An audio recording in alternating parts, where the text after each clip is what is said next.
Hello?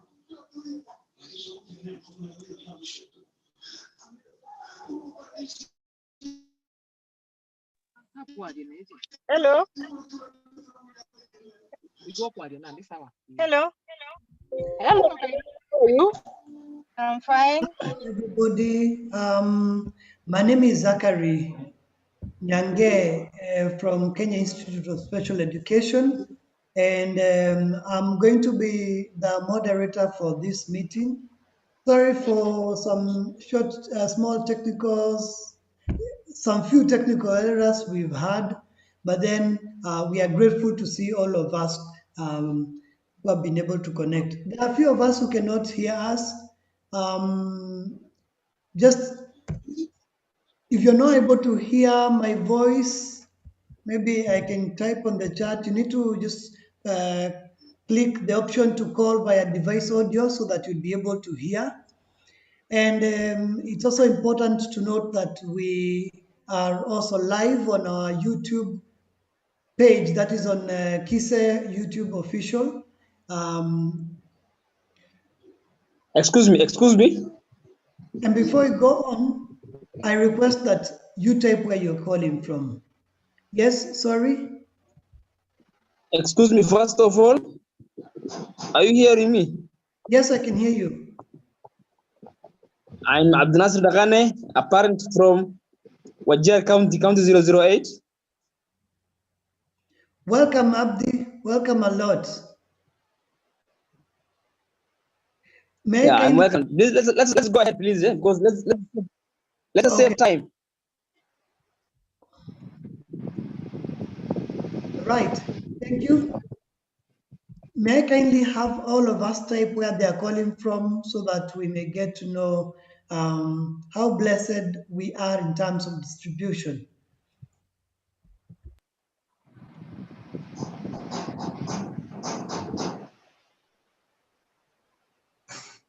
My name. Hello? Can you get me? Hello? Hello? Hello. Yes. Can you hear me? Yes. Yes, from here we can hear you. Just requesting that we type on the chat box where we are calling from kindly.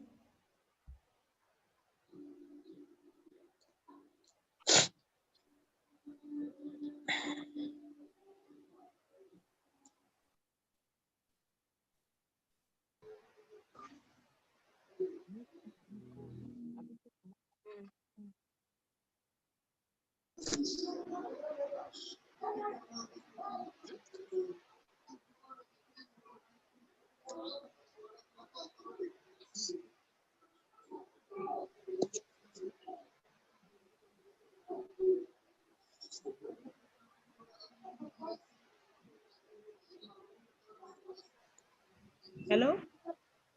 Can you Hello. hear me? Yes. Can you Mr. hear me? Zach, hello? Yes, hello, can hear you from this end. Is this a video meeting or is it an audio meeting? It's an audio meeting.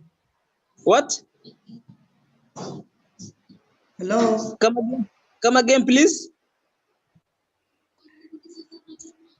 I'm saying it's an audio meeting. We need to have our video turned off unless maybe someone is speaking. Thank you. So now it's audio. Yes.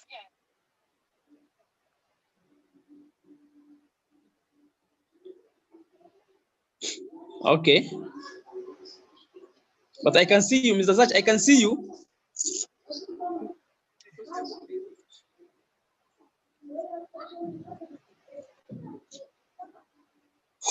Do you see me?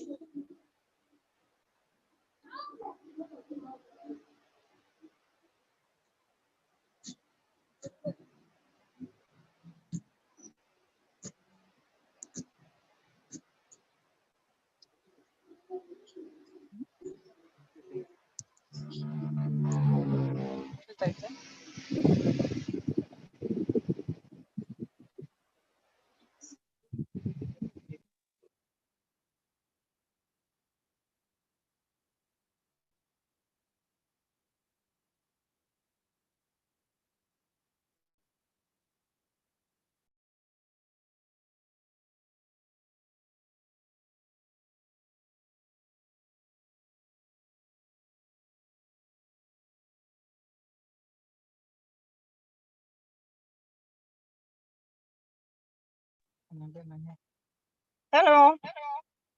Sakari. Sakari.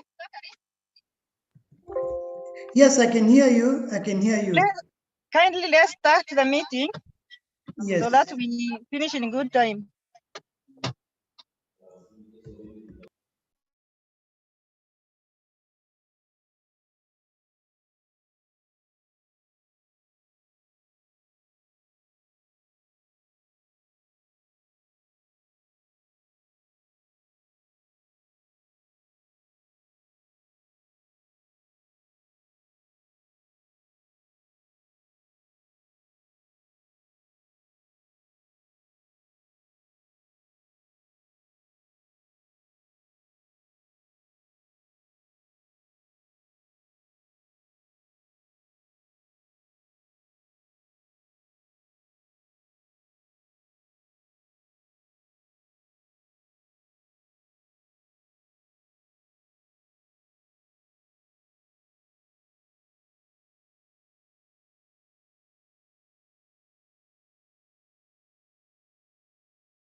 Thank you a lot, everybody, for joining this meeting. Like I said again, my name is Zachary Nyange. I'm calling from Kenya Institute of Special Education main branch here in Kasarani, in Nairobi.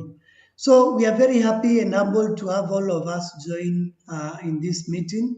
We understand that everybody has lots of very tight schedule, but then you accepting to participate, then it's just an honor to us. We're also grateful to see several of you typing from where they are calling from. Mildred, I've seen you. I'm grateful. Christine, I've seen you. I've seen you, Hannah. I'm happy that you're ready to share. And in case you happen not to have typed where you're calling from, it would be good. Now, in the house, we have the Ministry of Health, represented by our abled Martha. We do also have the Ministry of Education, represented by Sheila Luta, and we are just trying shortly to be joined by Alex Munyiri, who is to represent the National Council of Persons with Disability. Now, in this meeting, we really wish to be engaging as possible so that we'll be able to get all the concerns possible, and we exchange. Remember, nobody knows it all. But then when we exchange, we can have solution, especially for our children living with disabilities in this midst of all these many things that are happening, including the fact that we've been battling the COVID-19 issue. And of course, children with disabilities do not hardly carry their learning materials with them home. And now schools are to reopen, assessment centers are closed, and so many other things that are happening which may not really be positive to our children with disabilities. But then, not everything that happened to have a bad thing. Even this COVID did bring us some wonderful experiences, and I'm sure we will be able to share a few of them, and from them we'll be able to learn. Were you able to play with your child during this time? Did you have a better time to recognize what your child loves doing? Such things are positive, and they are things that we also love to note to make sure that everything is okay. But then, just before all this, it would be important that we start with the word of prayer. And I request kindly, can see who? Sarah Theory. I can see Sarah Theory. I kindly request you to lead us in a word of prayer. Sarah Theory. Okay, let us pray. Our Father and our God, we come before you this afternoon. We want to exalt your holy name. Thank you for the day that has been. And even as we start this meeting, Lord, on the deliberations we are going to deliberation further, we pray that God, you may just help us, oh God, to be of sound mind that, Father, whatever will be discussed will be of benefit to the child and especially the child with disability, because this is been interested in your holy name. Amen. Amen, amen. And I trust everyone, wherever they are at, they are saying amen. So it's always very nice to start with the very positive things that are happening in our lives because they give us morale to carry on. They also give our minds the energy to, to have hope for tomorrow. So I would love that we, first of all, be welcomed, probably by the chair of the KISE Online Sensitization Committee, Madam Lydia Kairanya. I don't know, Madam Lydia Kairanya, if you can hear us, kindly welcome us to your Yes. institution home.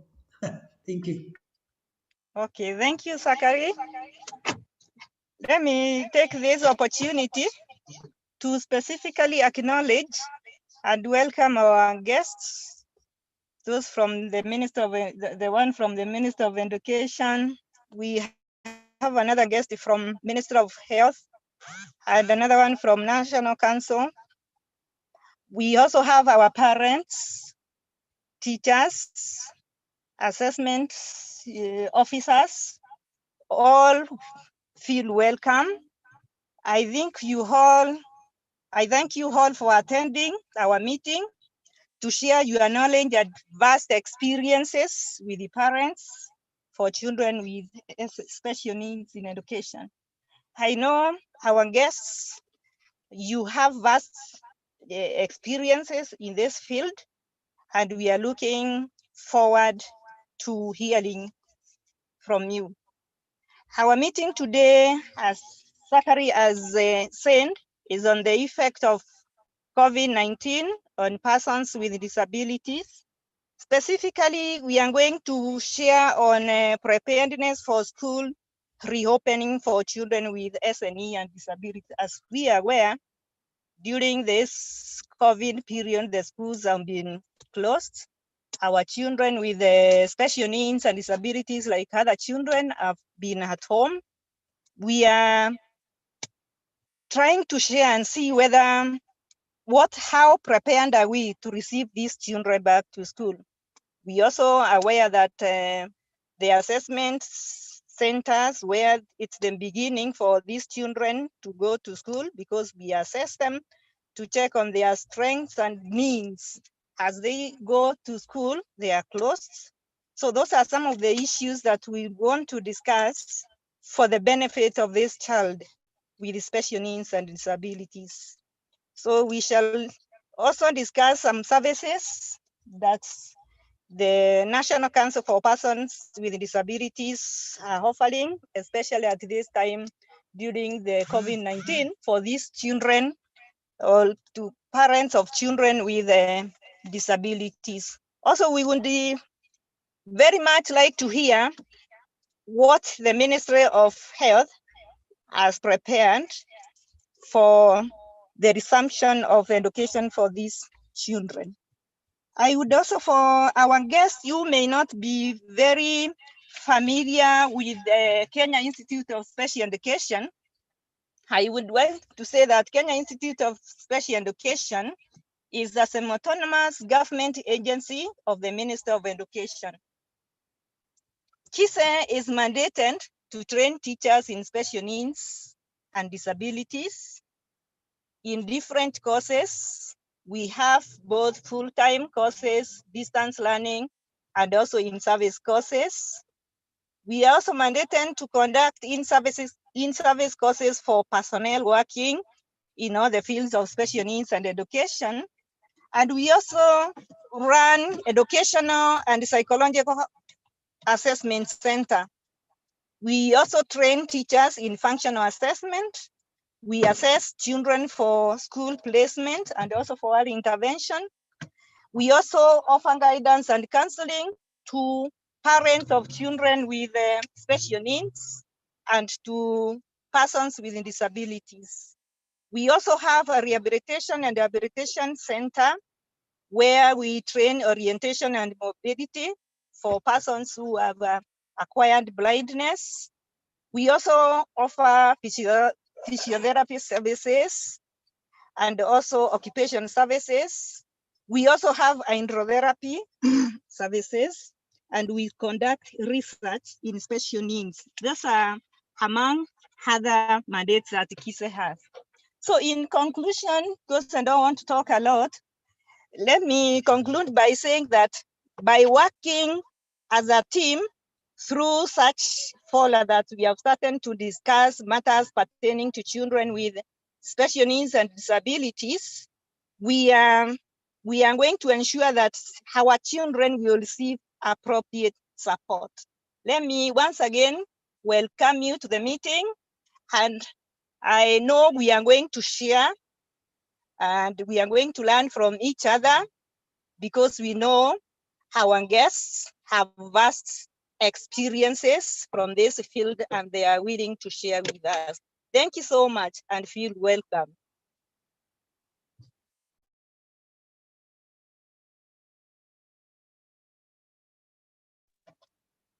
So let me take it back to Zachary. Awesome, awesome, awesome. You know, in the African tradition, huwezi ingia kwa nyumba unless you're welcomed by the host. So having Lydia Kairanya, the chairperson of the KISE Online Sensitization Committee, welcome us, then we are confident that everything is okay. We are authorized to run this meeting. And on this note, I will request to kindly request all of us to be, to concentrate, to make sure that at least we don't find ourselves repeating, or if you're called upon, you are just, the unmute button is on your finger, just like Lydia Kairanya and also Sarah Theory. Thank you a lot. Now, like said, we are very honored to also have the Ministry of Health and the Ministry of Education represented. I'm saying honored because for all of you know that, the ministry, these two ministries, and even the National Council of Persons with Disabilities, they do have a lot of engagement right now. The Ministry of Education with the SNE, with the CBC, and even the Ministry of Health with planning for back to school. So having them here is a great honor. They must have really sacrificed a lot. But why should I say it for them? Is it possible that we hear from our keynote speakers? Probably now I see we have Alex. Thank you a lot, Alex, and welcome. We've just been welcomed by the chairperson, KISE Online Sensitization Committee. So Alex, please feel comfortable. And I request to have Martha from the Ministry of Health, who is one of our keynote speakers, to say hi to us.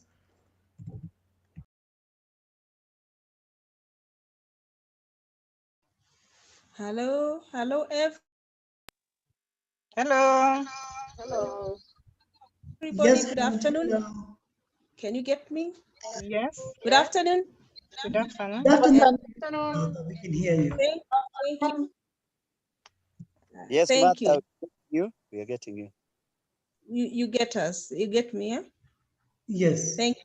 My name is Amatha Masi, Minister of Health. Acting Deputy Chief Physiotherapist, Head of Rehab. Awesome. Thank you. Thank you a lot, Madam Martha.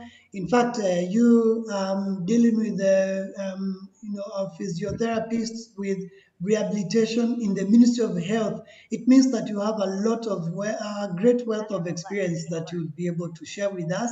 and also you'd be in a position to help us answer just a few questions or concerns that may come from our dear parents and persons with disabilities that are on the call. Could I welcome our next keynote speaker, that is Mr. Alex Munyiri from the National Council Persons with Disability. Alex? Yes, good evening, everybody. It's a pleasure to have all of you around, and thank you for inviting me to this wonderful meeting. But unfortunately, I'm traveling. I'm on my way home from work. Peter Longmore has left them.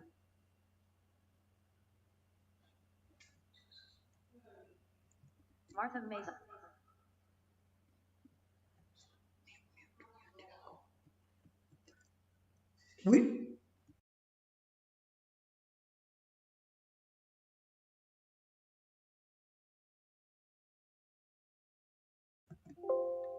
We seem to have lost him.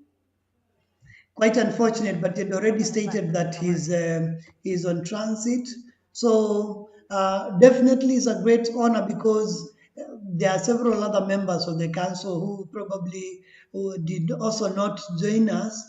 But then with him, in spite traveling, he joined us. So it's a great honor to have him.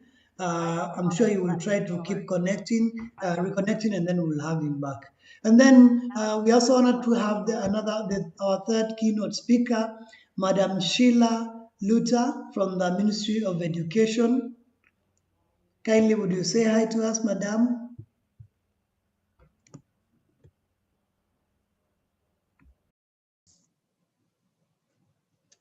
Good afternoon. Zach, am I audible? Yes, yes, we can hear you, Madam. Yeah, good. Actually, it is good evening, members. I am so privileged to be a part of this discussion today. My name is Sheila Luther from the Ministry of Education headquarters. I work at the Directorate of Special Needs Education, where I'm in charge of teaching and learning resources, and that includes assistive devices and technologies, and all ICT integration. Hello? The education of learners with Can disabilities. you? Thank you so much. Zach, is someone talking? You can go on, Madam. Hello. Yeah, I know we'll get to talk later, but for now, I am happy to be with you, and let's keep discussing and finding the most appropriate solutions for our learners with special needs and disabilities. Thank you so much. Sorry, did I mention? Awesome. We seem to have gotten back Mr. Alex. He had already said he's on transit, so we may understand because, of course, there are several others who are not on transit but did not have a chance to join us. So we are honored to have him. Mr. Yeah, Alex, come in. I wanted to say, at the National Council for Persons with Disabilities, I'm in charge of a program called Rehabilitation and Habilitation of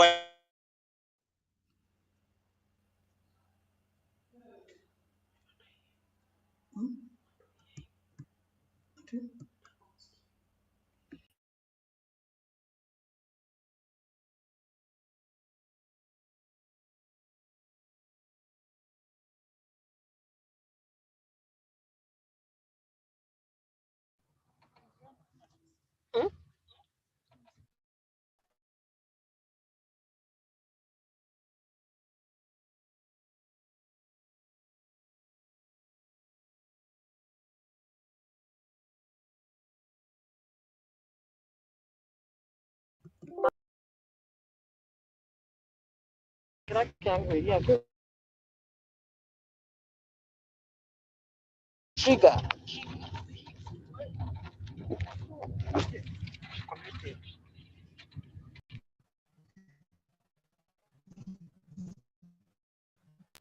Audio now unmute.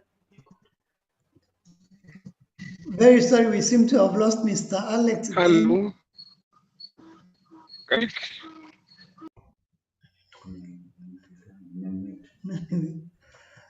we seem to have lost Mr. Alex, but then I trust he's still trying to get back. He will definitely have a chance to tell us exactly what the National Council Persons with Disability does, because I don't know.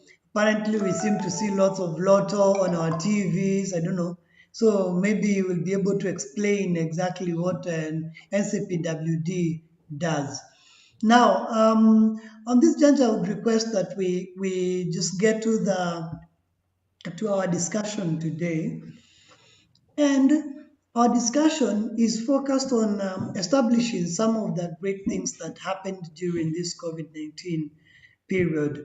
Of course, we kind of tend to have a tendency of, talking of who wakati wa COVID as if COVID time is already over. No, we are talking of, how COVID, how it has been with you. And your child living with disabilities, especially during this time of COVID. But then there must be, first of all, some of those great things that you learned, that happened, that you experienced. How nice would it be to hear some of those mentioned, even before we get to come to challenges and probably maybe possible solutions. So, and on this,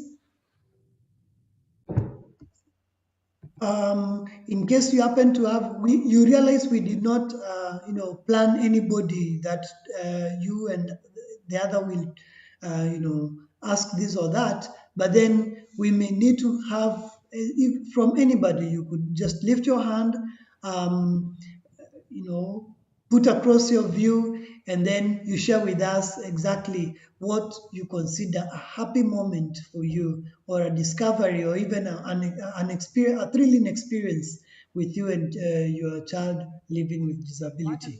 I myself, by the way, never said I'm living with total vision loss.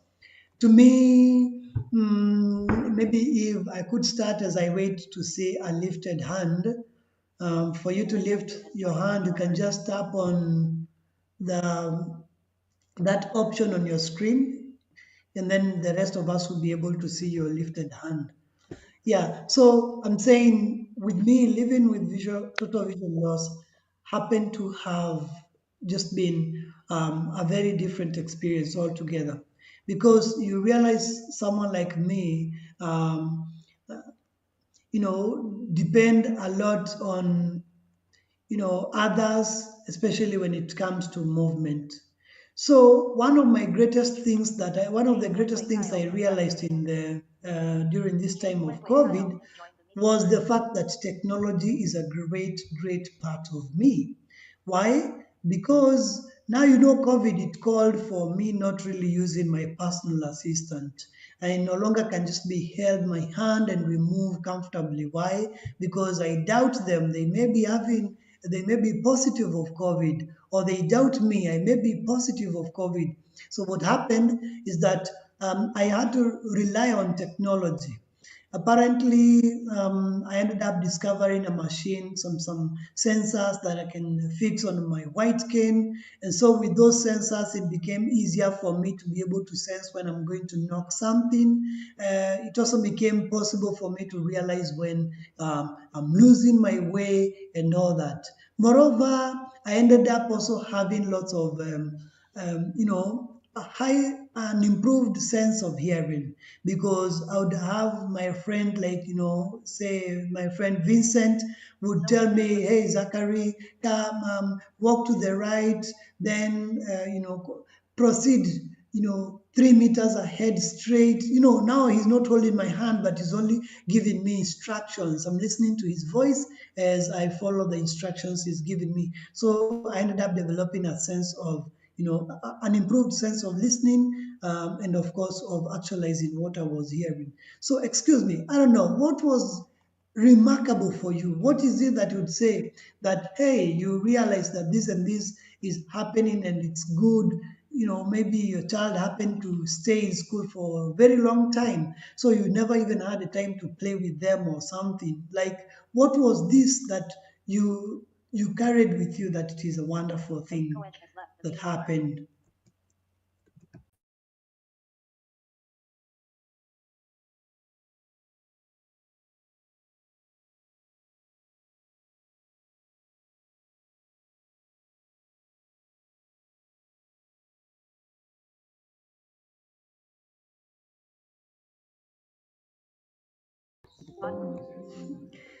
I can't see anybody raising their hand, in spite being visually challenged, or rather what is called totally blind. I'm sure I would be able to see a raised hand, but I can't see any. So let me just get to the chat box and see. Who is here? Can see Mary Bezo. I hope I pronounced your name correctly. Let me unmute you from this end. Yes, you can now unmute. And kindly share with us ni nini kizuri zaidi ambacho waweza sema kilifanyika during this COVID time, especially for you, for your child with living with disability, or something that is remarkable to you.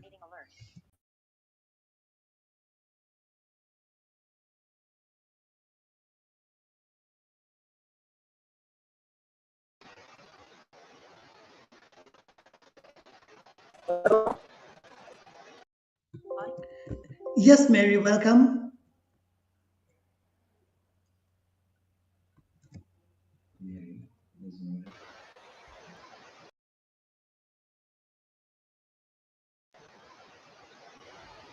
Hello? Hello. Zakaria?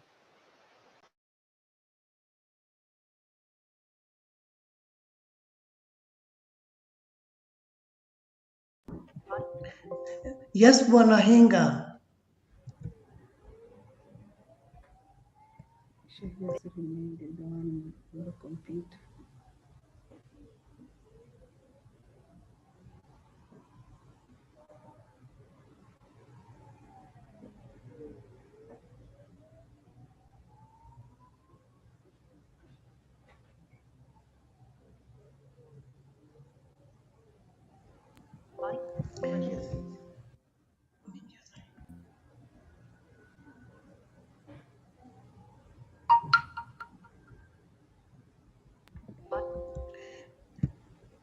We seem not to be able to have Mary say something. Is it possible to hear from you, Madam Hannah? Hannah Jerry? I'm just looking at my chat. I even may not really know each one of you personally. So, Hannah Jerry, are you able to kindly share with us what was remarkable or something that you consider a good thing that happened to you during this COVID-19 period? Okay, thank you. I hope you are getting me. Yes, Hello? yes, we can hear you. Yeah, first maybe I introduce myself. Yeah, I'm from Nakuru. I've been working with a program for runners with intellectual disability and the physical disability. So first I would admit that since the schools were closed, we've not had a lot of interactions with them officially. At least we had some interactions with them from home. So I met a few of my clients. They were trying to explain that despite having the COVID-19 with us, they had a chance to be with their children. They have always had time when they were told what their children could do in school. So most of them were saying they have got a chance to interact with their children, try to help them do whatever they would have done, what they have been told from school. So like I had one parent who was very happy with a boy who was taught about chicken rearing and taking care of cattle. So now he's doing very well. He's the one taking care of their animals. And since he was also of advancing age, they are seeing at least he has something he has learned from school. So despite having him in school, and sometimes we think that these children with intellectual disability may not learn much, they have realized with repeated practice, those children can do good. And the several months that they have been with them at home has proved to them, because even the parents were at home, they had time to observe their children. And like before, where most of the parents would be away for work, This time they say they had a chance and they are appreciating, despite having COVID that has so many impacts, something good has come out of them. A second child that was, I was getting a good report from the parents. We've been also teaching them things like cookery. The child was able now, with guidance of the parent, to try and show them what they have been learning. And for sure, the parents knew, despite not being able maybe to explain very well verbally or maybe with the difficult English, they know the procedures they are supposed to use for making something. And that way, I think we say we have an impact. And it was also a chance for the parents and the children with disabilities to bond and also to prove what they can do. Thank you.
Hello, can anyone hear me?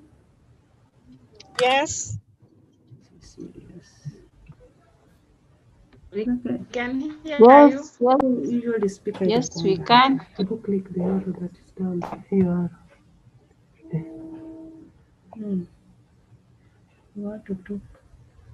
These are the people there. This is after the Has the meeting started? click one by one to one. Yes, the meeting has started. Then grade video. Oh, See.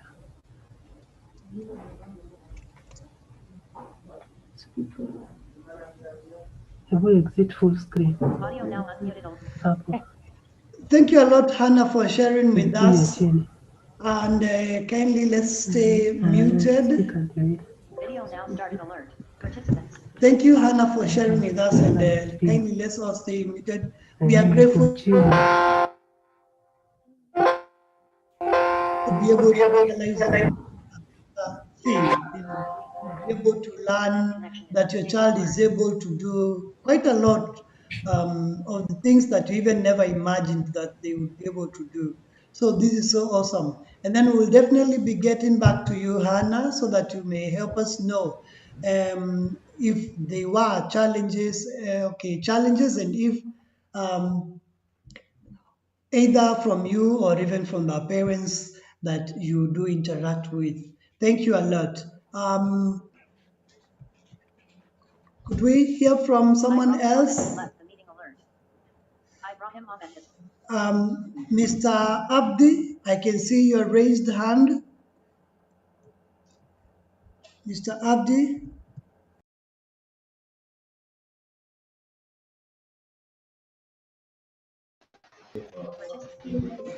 Hello, everyone. Hello.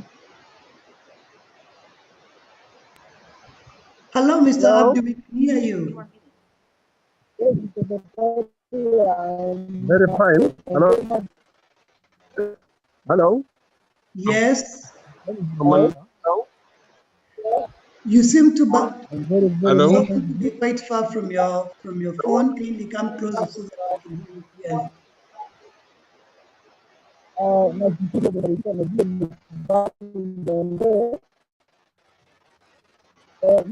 clearly. Nasema hivi, nasema hivi tafadhali.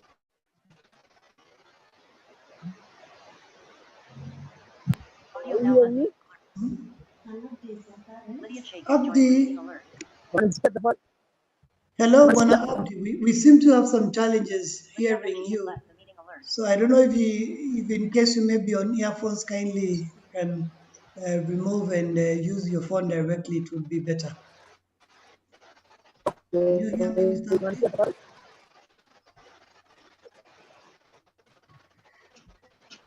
Mr. Abdi?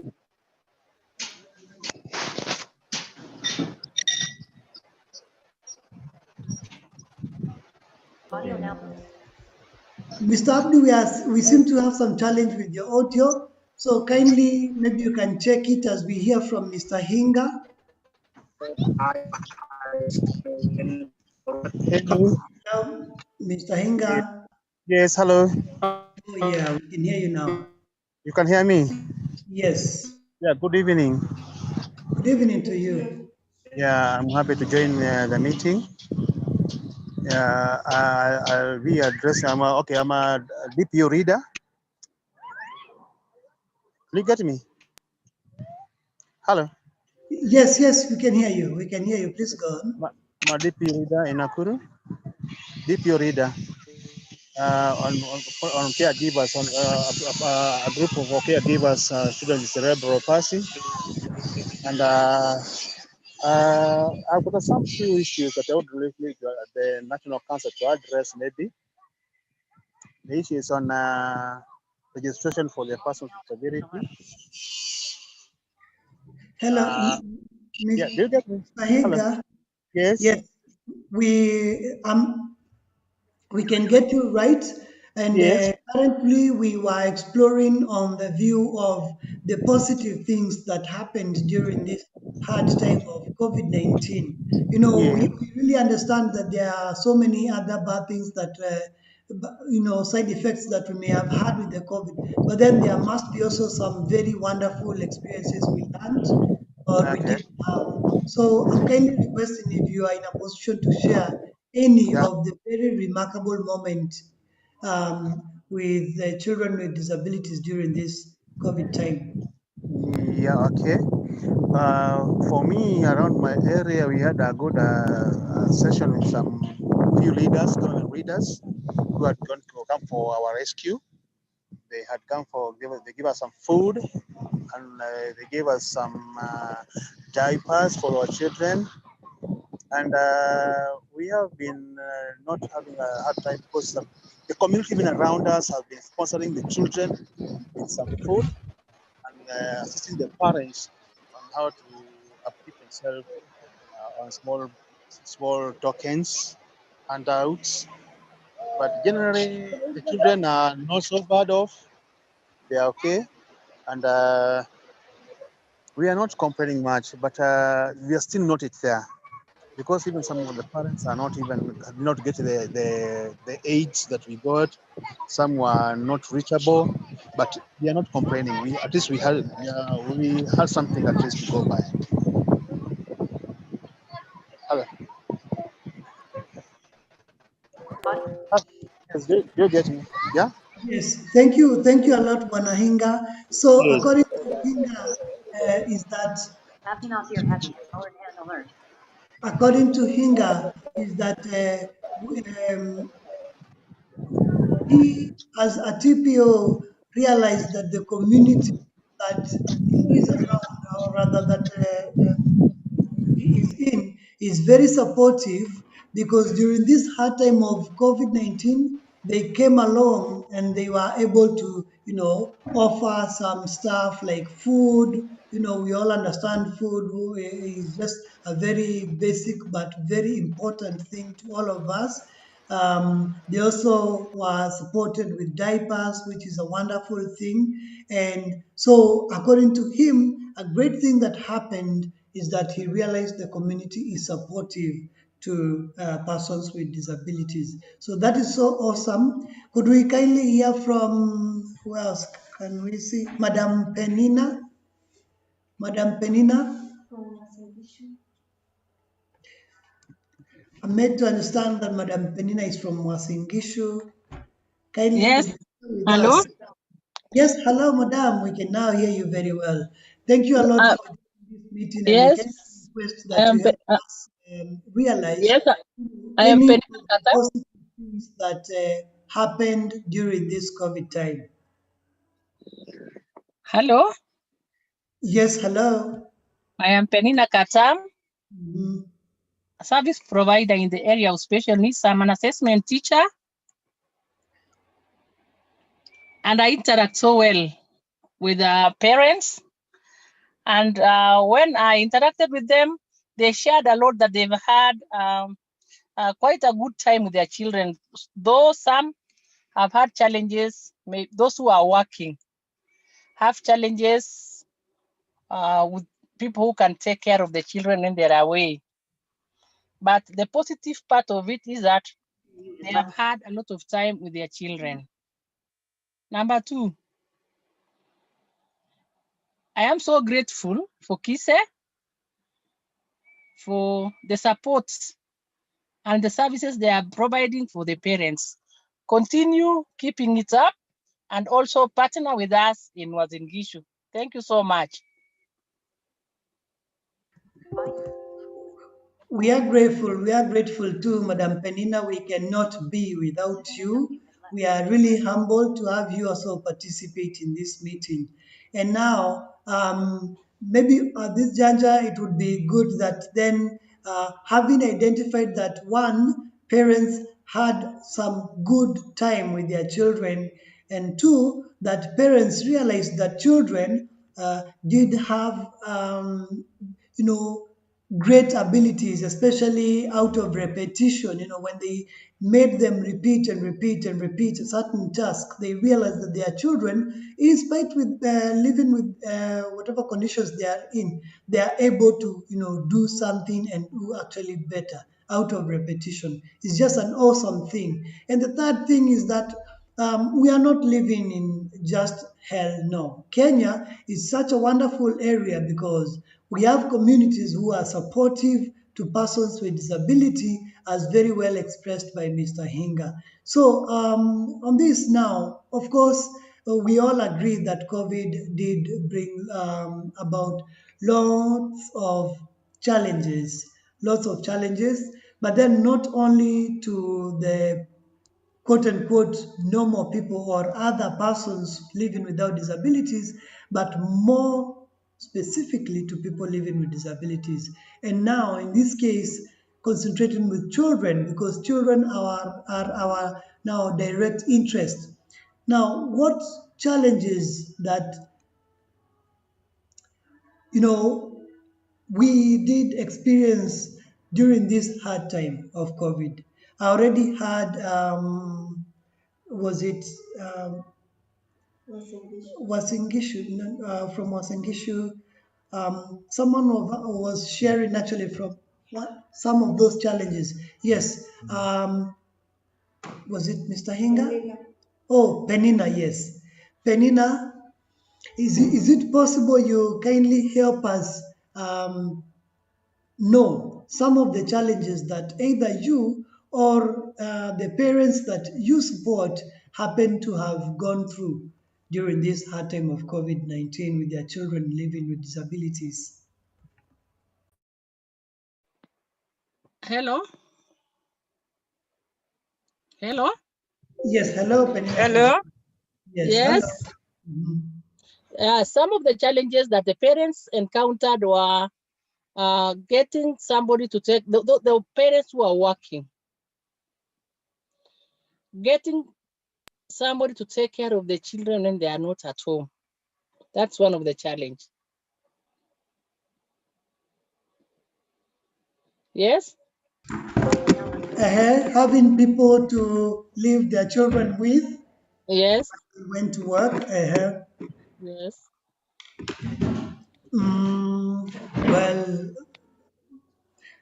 Well, why is that a challenge? Help us understand. This area of special needs in education is actually very wide. Issues special needs in education and also issues disabilities is actually very. Someone may wonder, how is that a challenge? Could you kindly elaborate, madam? Yeah, it is a challenge because these parents employ caregivers. And when these caregivers come to take care of our special needs children, they tend to demand more money to take care of this child of ours. So that can be that is a challenge that most working parents get. That is to get somebody who can be patient with our children. So you can employ one today. After 3 days, the caregiver gives you a notice that I'm not going to go on unless you increase my salary. So parents have a challenge paying for caregivers. That is the point I was putting across. Wow, this is awesome. So if I get you right, Madam Penina, maybe I can repeat to confirm that I'm having what you're saying.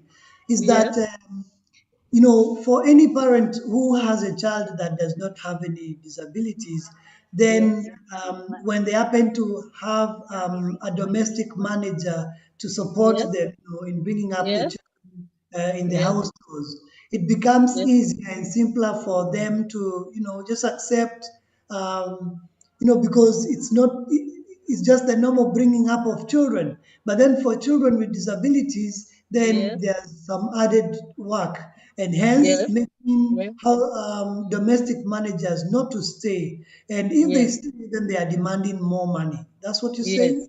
Yes. Wow, awesome. Thank you. Thank you a lot. Any other challenge that you can share with us?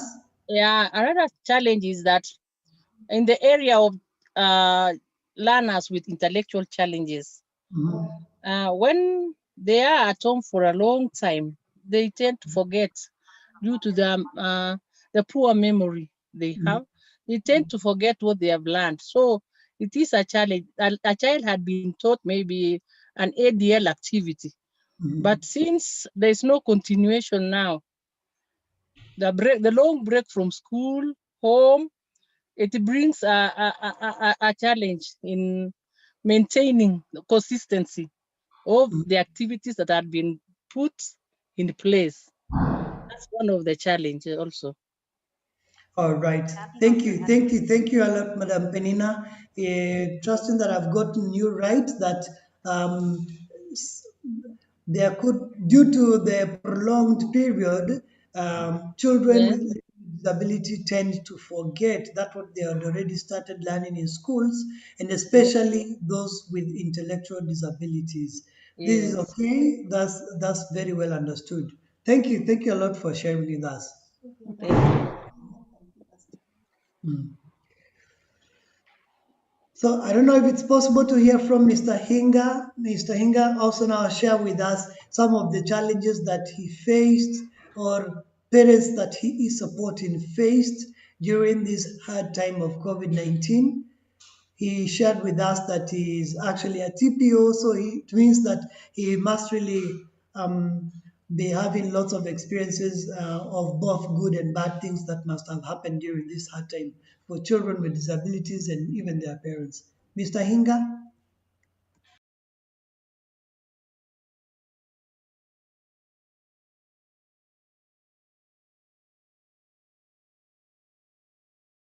Audio now.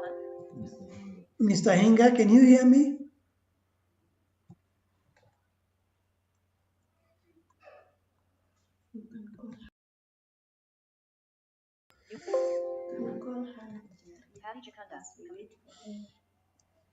Maybe as we wait for Hinga, we can have Madam Hannah.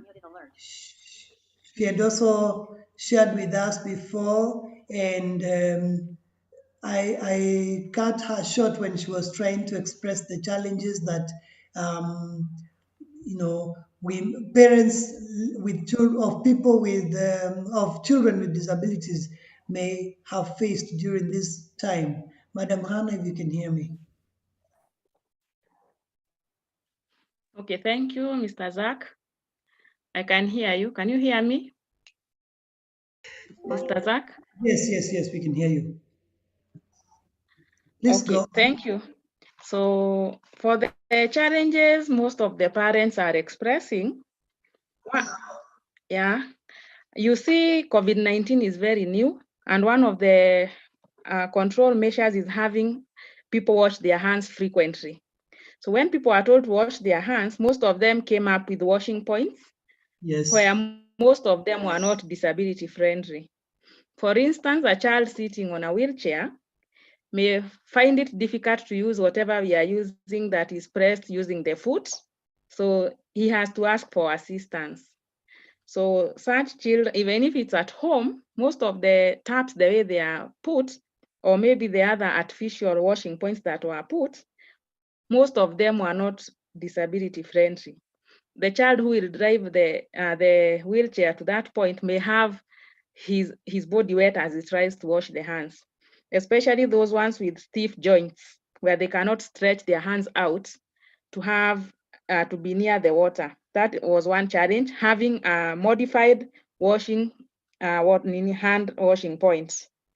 The other one was for the learners with intellectual disabilities that most of the parents were trying to express is the fact that trying to bring this concept of COVID to these children so that they can understand, I need to wash my hands to prevent getting into contact with COVID. So again, that bringing that concept home to these children, and especially with the parents who are not, mainly most of them are not trained in handling issues of teaching these children. So it was not very easy to convince them why they should wash their hands, how to wash their hands. The other one, maybe that one is not really on my direct line, but those ones with hearing impairment. It was again difficult to explain to that child with hearing impairment as a parent how to wash, like the way they are saying, wash your hands in between the fingers, the thumb. You see, the parents are not used to this. So unless they demonstrate, expressing it verbally and trying to teach these children was not very easy. So it really took them time to be able to teach the children. And like the way it is just easy to do with a child who has no disability. Yeah. Thank you. Wow, awesome. Honestly, you've actually opened my eyes. You know, personally, I'm living with visual impairment, and I had not, thought to that direction of this person on a wheelchair, and how difficult it would be for them to just press the, customized hand washing points so that I press with my left foot for soap, with my right foot for water. I thought it's normal. Maybe when someone else will be sharing their challenge, you may consider your challenge normal. Please be ready to share with us all, because this has really also opened my eyes to see in this direction. Even the way she's expressing of those people with stiff hands, or rather, stiff forelimbs, not being able to stretch so as to reach where the tap is, so they end up wetting their bodies. I mean, it's not a small thing. It's a great challenge. And now, because in the building we do have Madam Martha Massey from the Ministry of Health, and actually in the area of physio rehabilitation and physiotherapy, then it means that she also has lots of experiences of these kind of things, and probably either her own solutions or proposals on how we can handle it, or even in terms of the ministry. Right. So any other challenges that we can highlight?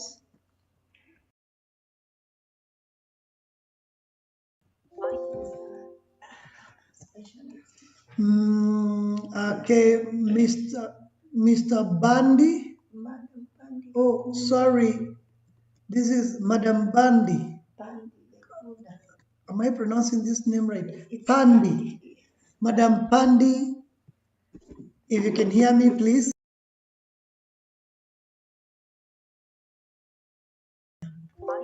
Madam Pandi Gekunda, if you can hear me, kindly help us understand some of the challenges Hello.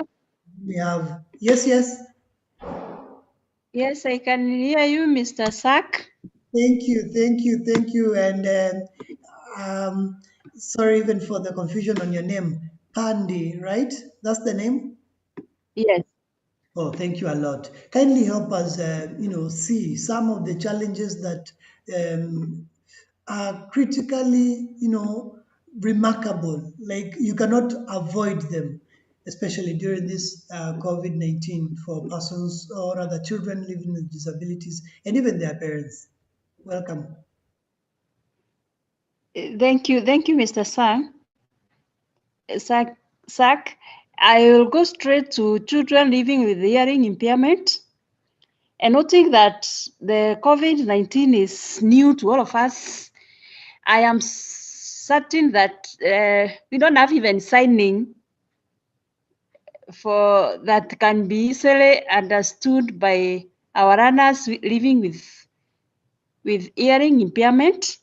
Now that they are at home, they are not really able to communicate, or the siblings and the parents are not able to communicate to them and make them understand really what this corona is all about, the ways of preventing it.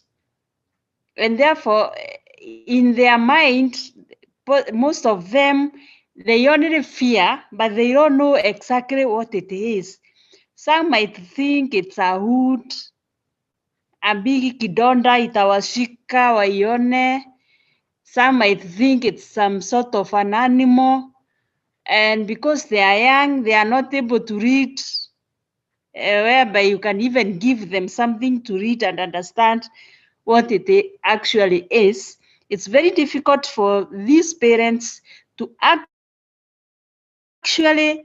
make them understand, because before we even think of preventing the disease, we first of all understand what it is.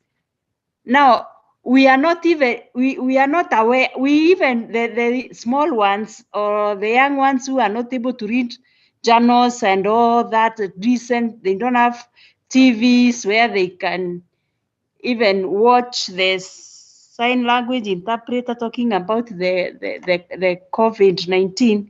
It's very difficult for their parents to explain to these children what actually corona is.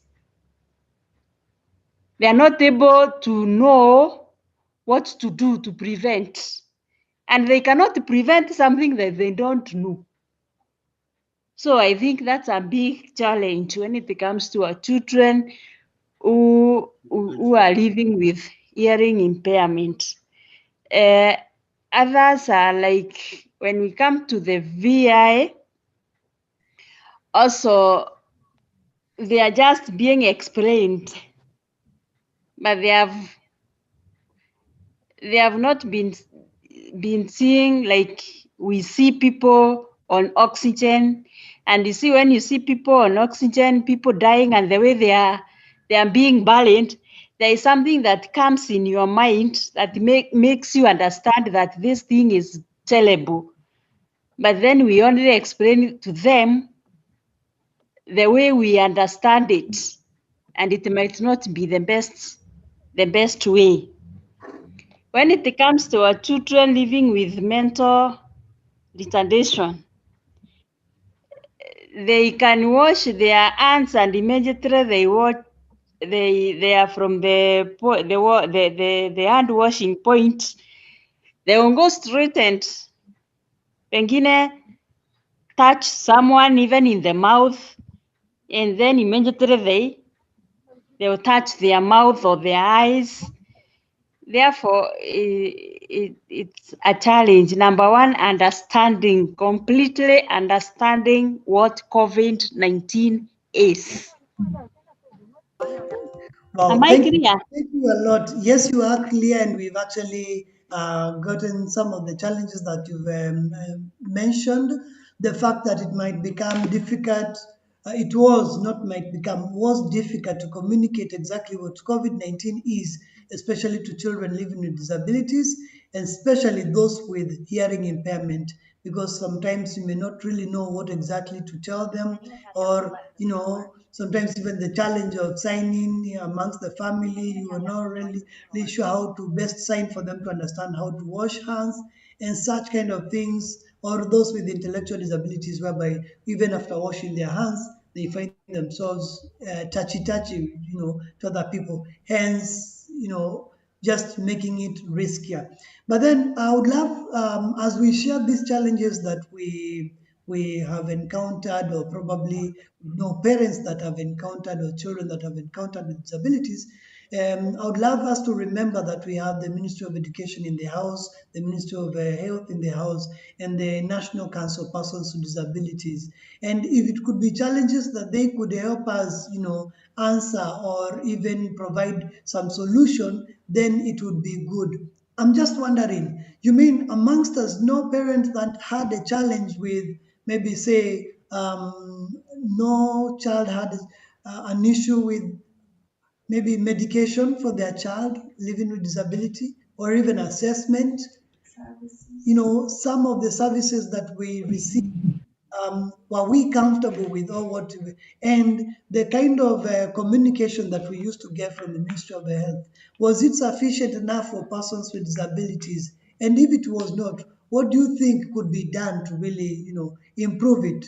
Yeah, maybe before I say a lot, I would love to welcome Madam Lydia Chege. She represents the KISE management, and she had just had some challenges while joining in, but now she is in. So, Madam Chege, kindly, if you can hear us.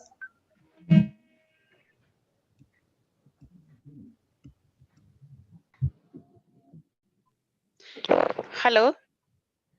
Yes, hello, Madam. Welcome a lot. Sorry for the challenges. Thank you, Zachary, and good evening, everybody. Remember, I've been on the road, and therefore I was late in joining in. My pleasure that we have so many people who have turned up for this discussion, and I'm listening to the challenges that have been raised. I've also heard what Penina and Gikunda shared, not Gikunda, Hinga, on what are some of the positive things that have come out of us being home with our children, specifically children with disabilities. And I would like us to still remember that COVID is very much around us. And the fact that we've given ourselves time to be with our children and even realize and appreciate their different giftedness is something good to hear. Great thanks to Sheila Luta from DSNE, Ministry of Education. I can see Alex Munyiri is with us. Thank you very much for creating time to be with us. I would like to appreciate my colleagues in the field. I know you've come from a very long day of CBC training. But remember, we always come together to put our heads together for the betterment of our children. And more so now that we are pursuing inclusive education and universal design for learning, then we are saying, let us not leave any child behind, as SDG 4 says. Great work. Zach, please continue, and God bless everyone as we continue the discussion. Zachary? Yes, thank you. Thank you a lot, Madam Lydia. And we are also grateful to have you join us. I understand you've really been on transit, and I even did not really know that you would make it for the meeting. So I'm very, very, very grateful to have you in. Now, I see some of the challenges I had just prompted. Did we as parents with children living with disabilities, enjoy the services we received, or did we lack any services during this COVID time? How difficult or easy was it for us to receive the services, for example, medication or assessment? And, what is it that you'd wish done? Or what would you propose that, do you have anything that is in your mind in relations to the services that you got or did not get during this hard time of COVID-19? I'm throwing it to all of us because I would love really to hear, especially from anyone who has not spoken. Can I see anyone? I'm scrolling on the list. trying to see. Mhm. I can see Madam Lynette. I can also see Madam Christine.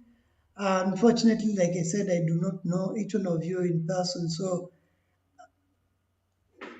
any concerns from you?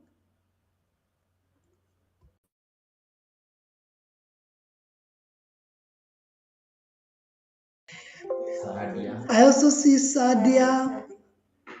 I can see an iPhone. I don't know who it belongs to, and if you would be ready to share with us maybe some of the very services that we did not get, and what would you propose to be done, especially by our government, well represented here by MOH, MOE, and even the National Council Persons with Disability. Nothing that we can ask them, tell them. Yes, Christine, I've seen your hand. Let me have you unmuted. Sorry. Yes, please. Go on. Okay. Thank you so much, Zach, and good evening, everyone. I'm Christine Onyango from Kenya Institute, that is KISE, counseling psychologist based in child play therapy. And in fact, in the child play therapy, maybe I can just start by some of the positive things that I've seen that has come from the parents. Of which at some point I came to realize that those are some of the services that we are supposed to be providing at this time of COVID. But the fact that the COVID has interfered with our services, we can't give them those services that they really need. Like now in the play therapy, of whereby the services that we do there are the psychological testing and assessment, of which in the play therapy, which is a form of psychotherapy that uses play to assess, prevent, and treat psychosocial challenges. And in fact, we simply observe those through behaviors. And the behavior that we do in the play therapy, we can only do that while observing a child playing. But then we find that the fact that we have the play materials that they have to touch them either, to step on them either while playing, but now the fact that there is this COVID that is hindering all those processes that are being done while playing, because say for example, when you touch something, someone else is not supposed to touch it unless it's been sanitized, or we call sanitization. But we find that it's now being restricted and now the children are not able to come. But then again, the positive thing that I can say that has come out is that you find that most of the parents that were getting the services of the play therapy are now missing them. They are coming to take, say, for example, the photos of the necessary equipment that they are seeing that can help their children, that can keep their children busy at home. And in fact, they are going to buy them, and they are coming with the positive, as in remarks that the children are able to play at home. That is a very positive thing that is coming from them. The negative thing that has come by the COVID now is the children now are not able to access the services, just as I said there before. And still we can't say exactly when it will end that they'll now be able to access the play materials as usual as they used to do it. Thank you. Awesome, Madam Christine. What can I add? You've actually expressed it the very way that I would have if you are not to speak. But I'm very grateful that you are present, because you are able to bring it out even far better, for you understand the area on play better than I do. And now I just hope that we still have our panelists on. Maybe before I bring in our panelists, it's important we also hear from some of us, Madam Lynette, Jane, Madam Jane. Kindly, if you have something you'd also wish to share with us before I bring in the panelists and we get to see maybe how these challenges, some of these challenges that we've mentioned can. Yes, Zachary. Yes, Jane. Sorry, Hello. Zach. Hello, Zachary. This is Alex.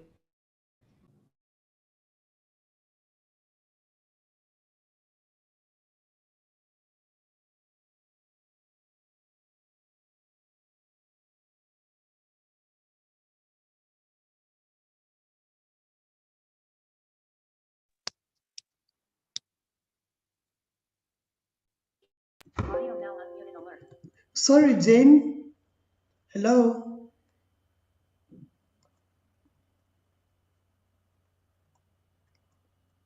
Jane, can you hear me?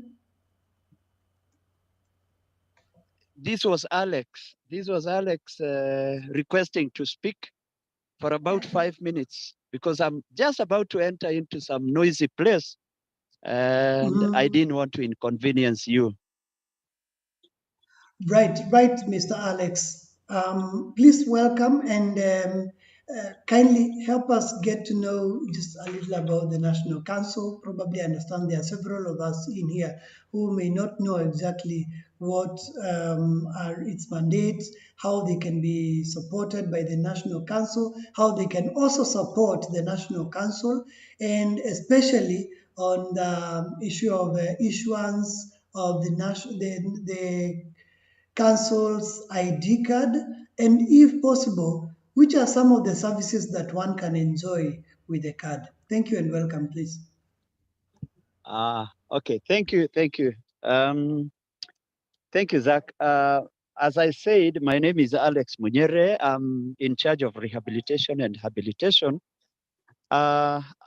We work at the National Council, which is a state agency that is mandated to handle issues of persons with disabilities in the country. We are headquartered at Westlands, just opposite ABC Place. But we have a network of county offices, at least in all county headquarters. We have our regional officers who are very much in touch with what is happening on the ground. Our main role is to register persons with disabilities. We work in partnership with the Ministry of Health, who does a disability assessment. Once they are done with the assessment, we issue cards. The one that Zach is saying, the persons with disabilities identification card. There is a small process towards that registration, and I don't think, with the interest of time, I think I can just mention that you only require an assessment from we have a network of gazetted hospitals who do disability assessment across the country. In Nairobi, for example, we have Mama Lucy Kibaki Hospital, Mbagathi, spinal injury, and Mathare. A lot of clients have been coming with some assessments from other hospitals that are not gazetted. Kenyatta, you realize, Kenyatta, as big as it is not an assessment center for disability. So most of our clients have a lot of issues whenever they come with assessment reports that are not from gazetted hospitals. And I thought this is very critical for you to know. Number two, once this assessment has been done, it is taken to the Director of Medical Services, where he appends his signature recommending a person for registration. Now, this recommendation is what we use to give our clients with assistive device, not assistive, with the registration cards. Over and above that, once you get your card, we have a myriad of benefits that are associated with that card. For purposes of this group, you can access education support. If you are if your child is in school and you have a difficulty in raising school fees, then you can go to our regional office, apply for education support, and you will get. We normally give for primary school up to a ceiling of about 20,000 to 25,000 for a year. But for high school and colleges, we give 30 to 35,000, and for university we go up to 70,000 per year. These applications are normally in our regional offices, and I would want us, if we want to benefit for whichever services, the ones that I'm going to say and others that I'm not going to mention, the key office to work with is our regional office. Number two, over and above the education assistance, we know once you get a card, you are registered with us and you have a card, we have those people who are in our cash transfer program, where we get 2,000 shillings paid by the government for the people who are in this particular program. Every month, you receive a stipend of 2,000 shillings. Now, once you are in this program, it is automatic. We have also arranged with the NHIF such that you get an automatic NHIF cover because you are in this program.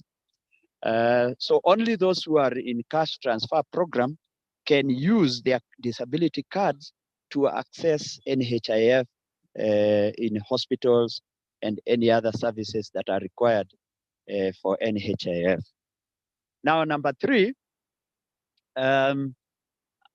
of course, before I leave there, I think it's important to mention that those who are in cash transfer are the ones with severe disabilities. A lot of applicants come to us, they're requesting to be included in this program, but when we subject them to the form, the screener that we use to screen people who are entering cash transfer, they do not qualify because they have some economic income in a way or another. So yes, the other one that you can access using your card is if you are working, and I'm sure most of other people who are here in this forum, like Zach, can attest to the fact that you are working, you want a tax exemption. We have a waiver from KRA for tax exemption for up to a caveat of up to 150,000. You will be waived your tax. Then this is very interesting because even parliamentarians who earn a lot of money have their tax exemptions. And I would want to encourage every person who gets employed and he has a disability to apply for tax exemption. There is no reason why you should not enjoy this benefit. Now, the other one that a few people have been able to access is the fact that we get to import vehicles duty-free. So if you are registered with us and you apply for a duty-free waiver on your vehicle or any other equipment that you are importing, people have been importing wheelchairs, others have been importing other equipment that are going to help them to better their lifestyle, then it is normally given duty-free. I know during this COVID time, we had a program that was one-off, where the government offered 2,000 shillings for 6 months for people in this program. No, for 3 months, not 6 months, 3 months. For people who are targeted in this program. Those ones who got 2,000 shillings are the ones who are identified by our regional officers together with the provincial administration. So over and above that, I think it is important for the members to know that we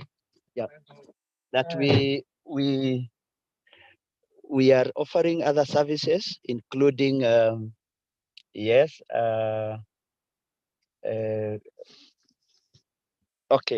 for those who are in procurement industry. If you have a company, a registered company, and you happen to get a tender, to win a tender in government or any other institution, you are qualified to come for us to get this LPO, what we call LPO financing. If you are given a tender of about 2 million and the value of the goods you are supplying is about 1 million, and you don't have that 1 million, we will come to support you to get that money to go and buy whatever you are to supply, and then you can supply and return the money back. This is refundable, and yes, we can, I think we can stop at that so that we can get either feedback or questions before now I am back to go home. Thank you. Thank you a lot, Mr. Alex. Actually, you really elaborated quite a lot about the National Council of Persons with Disabilities. And I can attest to have enjoyed a few of the services that you mentioned. Yeah, true. But then I would love that as we wait for feedback from our participants, maybe you can type on the chat box or even lift your hand up, and then we can have you unmuted so that you ask it directly to our panelists, Alex. So, Alex, there was something asked about assistive device or this customized hand washing equipment that is kind of now being customized, and every institution has its own way of doing it, but at last you'll end up having at least something to press with your leg or something. Now I'm just wondering, could you as an individual or even as a body, national council, thought of some way that we can support or we can make it user friendly, especially for persons living with disability?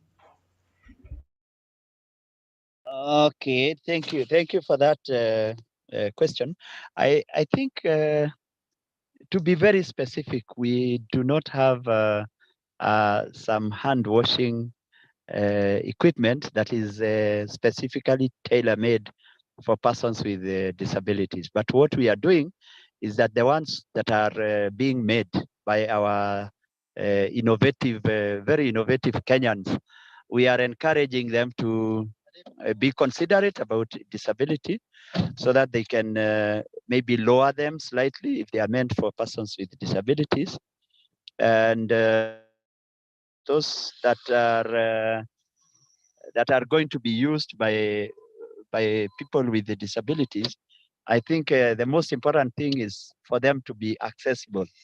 Over and above that, I think I needed to mention that the National Council has received a lot of support from our partners, and also our budgetary allocations. We have set aside quite a bit of some funds to purchase and procure and supply and give our clients what we call sanitizers and masks, facial masks, and all that. And I think it is also important to mention, I didn't hear anybody mentioning that among the persons with hearing impairment, one of the impediment that was brought about by COVID-19 is the fact that they are masked so that communication for the hearing impairment, it's both sign language, using your fingers, the facial, and the lips and all that. So when you cover quite a bit part of your body, of your face, it becomes a challenge for persons with with hearing impairment, for them to communicate, because they use what we call total communication. They use the lips, they read the lips and the facial expression to augment the sign language that they are signing. So I think I want to leave it at that, so that we can Oh, continue. thank you, Mr. Alex. But just before you go, I trust Madam Lynette has something that she would want to ask, or probably comment on what you've shared. I can see her hand raised, and maybe we can have her come in. Hello, everyone. Hello, Madam.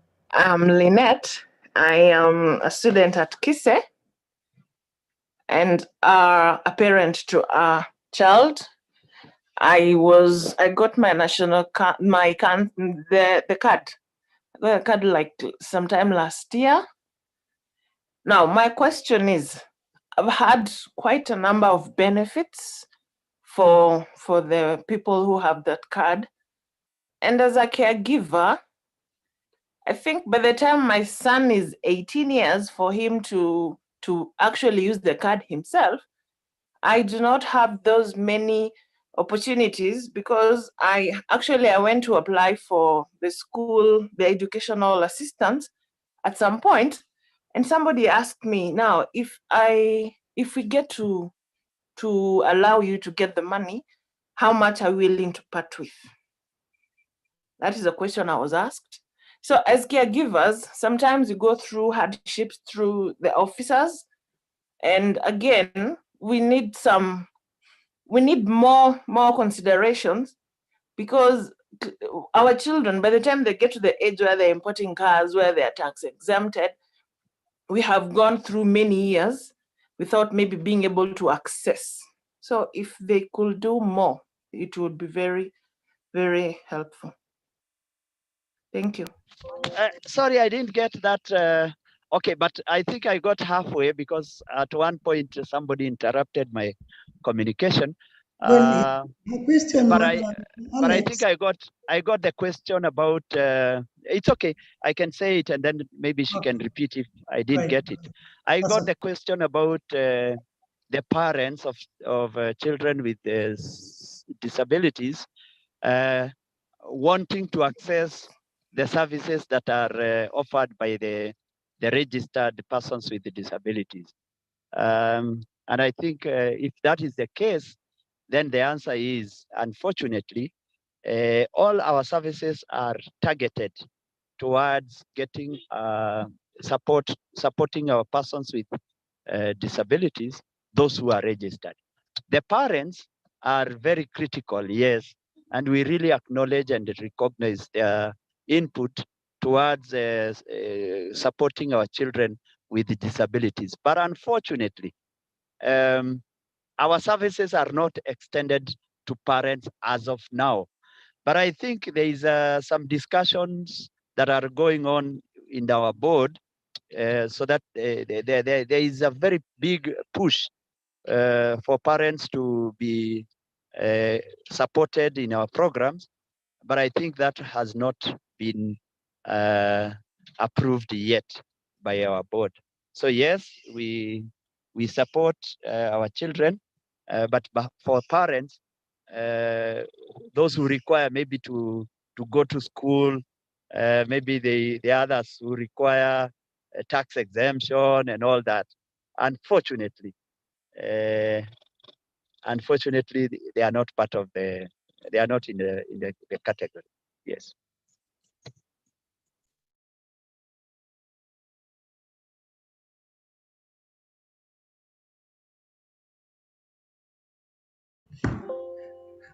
Okay, thank you a lot, Mr. Alex, for helping us get this clarification.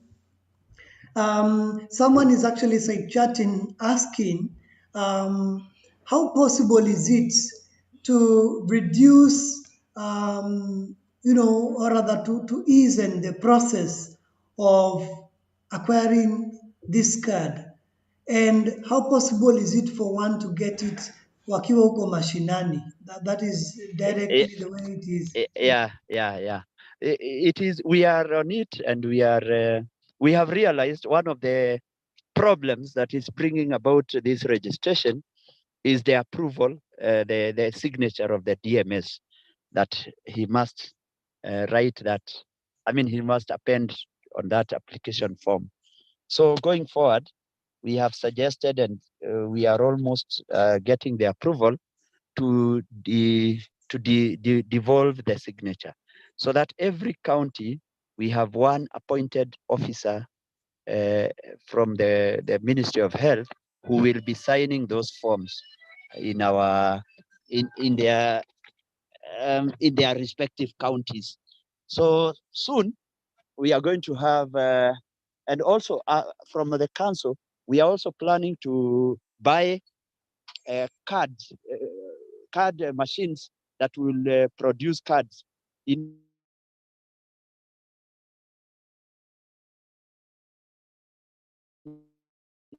each, and then the county medical, whoever signs and says yes, you can be registered, then our regional officer will be equipped with a machine to print the card. So that will go. That is going to be happening soon, and yes, I'm sure that is one of the very big bureaucracy that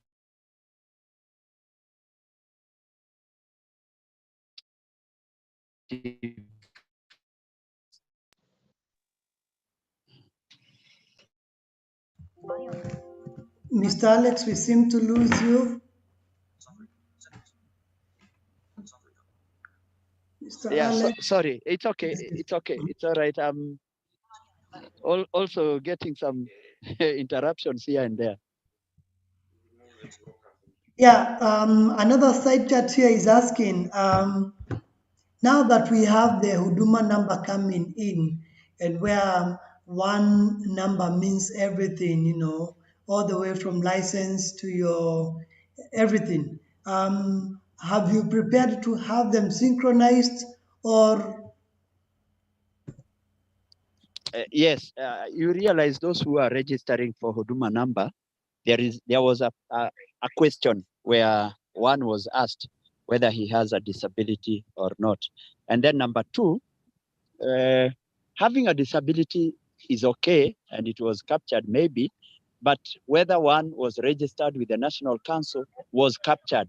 And we are trying to synchronize that information, that once you undergo that process of registration, it will be hooked up on your disability or on your Huduma number, so that you don't have to now again keep on going for the card. Your Huduma number will just reflect that you are registered, you are duly registered. But it is important for people to know that that process of registration does not go away by you getting a Huduma number. Once you get a Huduma number, it is important for you to be registered with the council, and then now that synchronization is going to be done so that you can be going forward. You don't have to be registered again and again. Then number two, when you are applying for your tax exemption, it would be very easy for KRA to refer using your Huduma number that you have been registered and all that. And maybe even maybe some people have not asked me, but a question could arise. Those who are applying for tax exemption in KRA, some of them are being called for vetting. They called it vetting. So once we synchronize your registration as a person with disabilities with your Huduma number, then that vetting may also go. So believe you me, the Huduma number is coming also to help us persons with disabilities. Thank you a lot, Mr. Alex, and maybe you can still hang on a bit as we wait for more questions from the participants. In the meanwhile, I kindly request to have in Madam Martha Massey from the Ministry of Health to help us, get to know more about you. Thank you very much. Thank you very much, Mr. Zachary. I hope you can hear me. Yes, I can hear you. Yes, yes. Thank you for the deliberations which have gone on, for the inputs, for the suggestions, for all the presenters who have come on board before me. And I thank God because we are now coming to, to the point where not many a times it is discussed in public, in the community, even in the media, and it is just touched on. But now we want to go deeper into it because it's concerning our children. And it is important that we realize that we have been given a duty as our people, as parents, as caregivers, as Ministry of Health and everybody else, because that child belongs to the community. Thank you very much, and we will not forget to thank God this far we've come. And it is because of the grace that has been sufficient, because we know we have challenges with parents and children with the disability. And so we will not, I don't want us to complain. Let us thank God because He has kept us and sustained us and protected us. I think we have all the reason to thank God, even for making us converge to discuss matters, children in our community. So maybe straight to the point, the Ministry of Health has a duty to categorize, to fast track, to verify forms that are filled from facilities, as Mr. Munyiri has said, facilities for assessment for persons with disability. It does facilitate registration by the National Council for persons with disability. So we append a signature of the Director of Medical Services, who then with a stamp, so it is taken to the National Council for registration and acquisition of the ID card for persons with disability. Then it goes ahead and benefits the benefits that I've had Mr. Munyiri talk about. Usually we have no say over there because that is also under the Ministry of Labor and Social Protection. We are co-workers and stakeholders together with the other ministries. And National Council is our main partner in terms of disability and rehabilitation. And so the government, as at the moment, in terms of education for children with disability, has had to do guidelines, and which of course I know you are in possession of guidelines which were given to the Ministry of Education. That is around around July 2020 or June, around there. We have even guidelines for TVET. We have guidelines for reopening of centers, and if you're not in possession, very soon we can give you copies. But of course, we understand that now that the education system is getting to be on toes, because January the schools are opening, I know we should be able to handle the situation on the ground. We know very well that the Ministry of Education has given, guidelines as to how to handle the public and the situation on the ground in terms of hand washing, in terms of mask wearing, in terms of social distancing.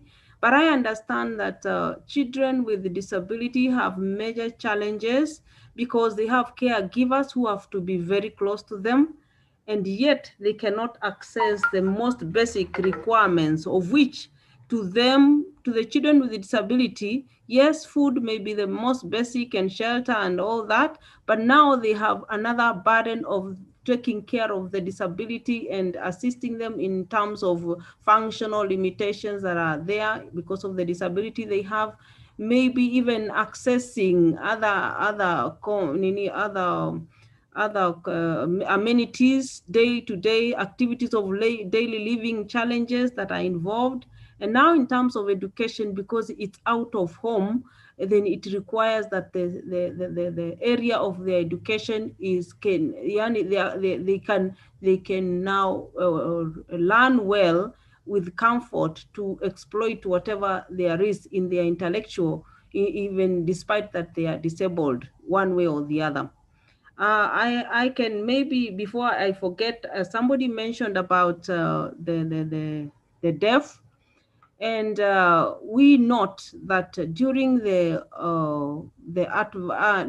media show announcements of the numbers of the COVID affected, the sign language, even to indicate that the people with hearing disability can watch, can access areas, can those parameters to be taken, the measures to be taken to protect themselves against COVID has not been so much articulate, and we note that with concern as rehabilitators.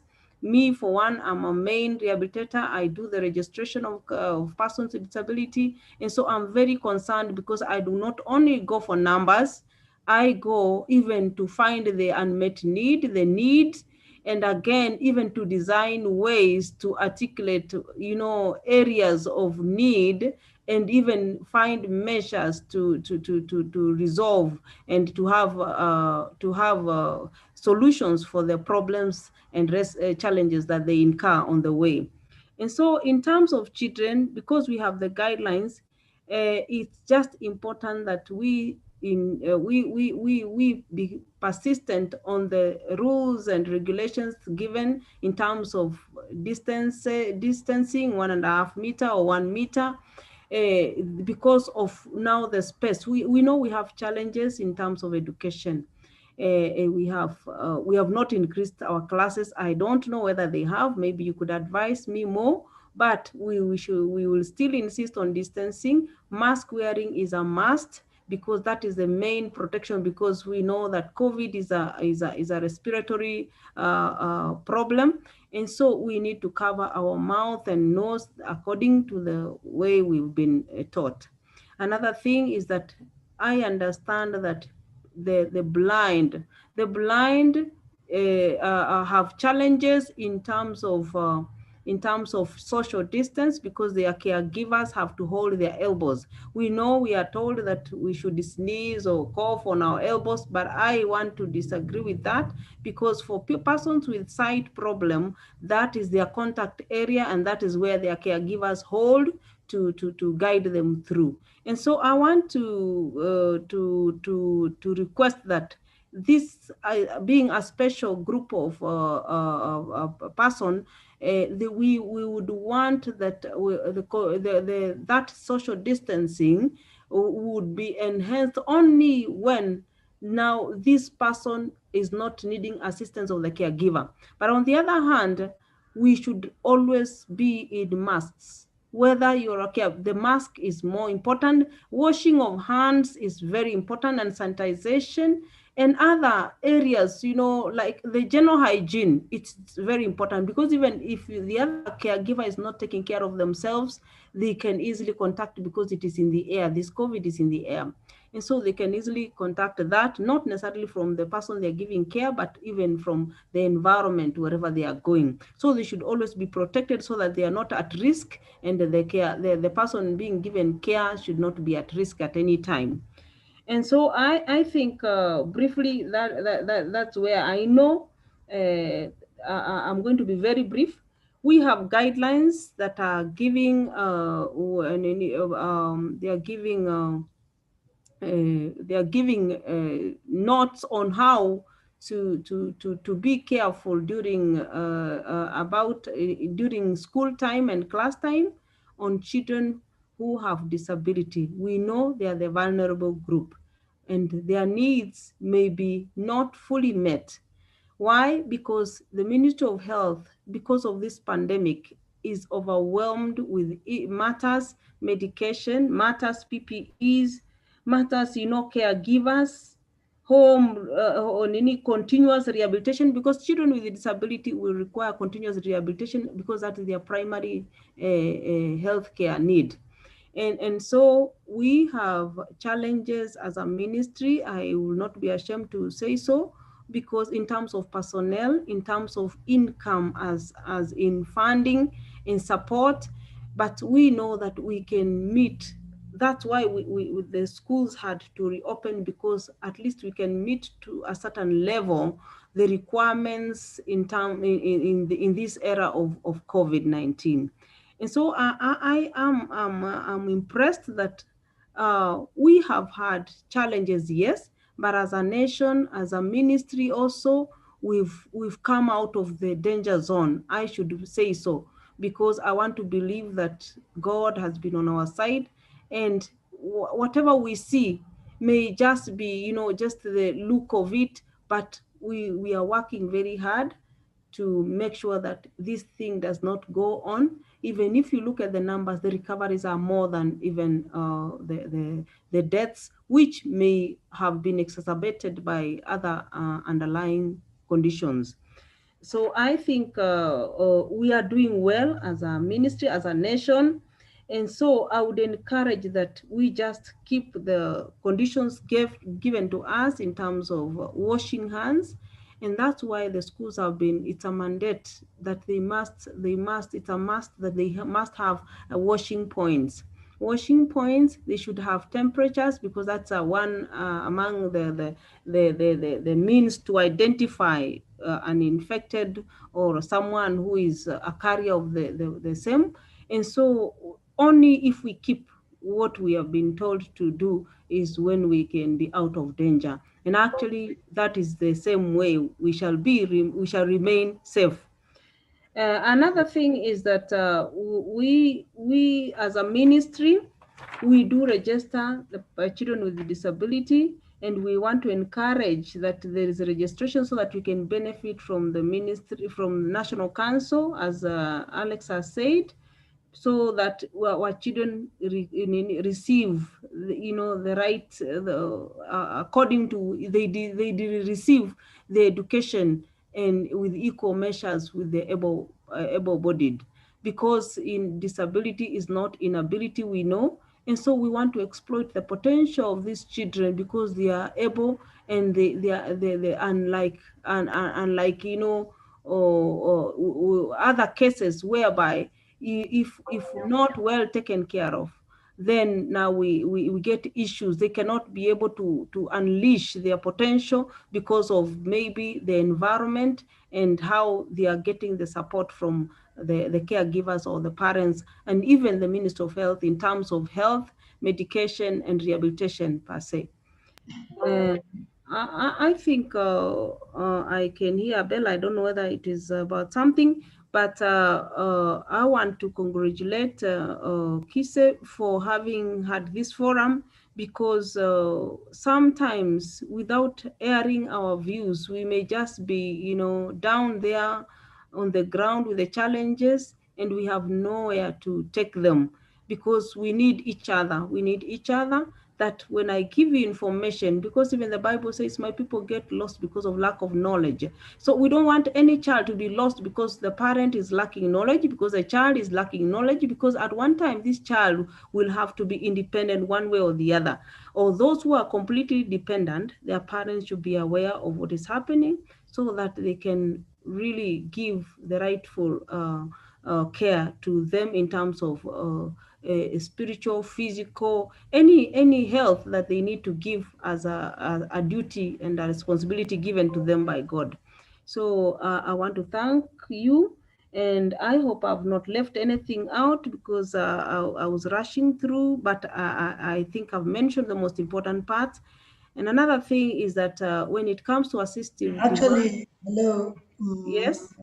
Madam Martha, it's true. You've actually touched on most areas that the most parents did have questions on, Yes. and actually, you've even answered a few of the challenges that they expressed and how Yes. we can, Yes. obtain those challenges. Maybe something to consider as a ministry would probably be how to, lighten the burden of parents, in the quest to make sure that they would give their children continuous rehabilitation, say, for example, of therapy. Yes. So don't need to have to take their children from school and then for therapy. Maybe you could have the ministry organized to have therapists also in those schools and other educational programs. Otherwise, you have actually really handled it very well. We are grateful and honored to have you in. Thank you a lot. Thank you very So with much. now, I kindly wish to bring in Madam Sheila Luta of the Ministry of Education, of which after her, we can probably hear from the award winner of inclusive education, Mr. Muzungu, so that he can just tell us a little about, I understand time is really gone, but then he will just have to share with us a little of how it feels and what it takes for one to be awarded, um, like the way he was. So, Madam Sheila Luta, if you can hear me. Yes, Zach. Wow, grateful. Thank you a lot for being here for us and kindly help us understand from the Ministry of Education's perspective in terms of now I see we are planning to get to school. I don't know how well the ministry has considered persons with disability and now back to school, because that is a common question from most parents. I don't know. Maybe you can come in and shed some light. Yeah, thank you, Zach. I am so grateful. And having listened to my colleague from Ministry of Health, I want to assure you that the ministries are working together as a team. And so we'll talk of the protocols and the guidelines that the ministry developed, also in compliance with the Ministry of Health guidelines, COVID-19 protocols and guidelines. And those guidelines apply to everyone. We have always spoken about inclusion, and so the regulations apply to everyone, but unfortunately in some cases, just as one of the participants discussed, that we may have a few people who may not be able to manipulate the setup hand washing facilities that will help us to minimize the spread of COVID-19 and also to keep healthy and protected. And I don't know why, Zach, I'm seeing as if you're stuck. Am I audible? Yes, we are audible. You are audible. Please Yeah, go. so what I can say is that COVID-19 pandemic is being faced as a multi-sectoral pandemic where no single entity can beat it all. So the ministry has also provided desks to enable classes to expand, observing the 1.5 meter rule, of course, and also just making sure that the learners are protected. So what we are actually trying is to minimize the spread. And I believe that if we work as a team, and if we bring on board all the willing stakeholders, I am saying willing because we already have development partners who are supporting various institutions to make sure that they chip in. This is not an easy affair. It is not a cheap affair. So we need to pull together. And as stakeholders, we also need to come together. Someone spoke about the EAC facilities.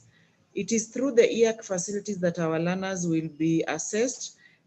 Some of them may even need to go for reassessment. We may have a few of them who have maybe lapsed in the milestones that they have gained.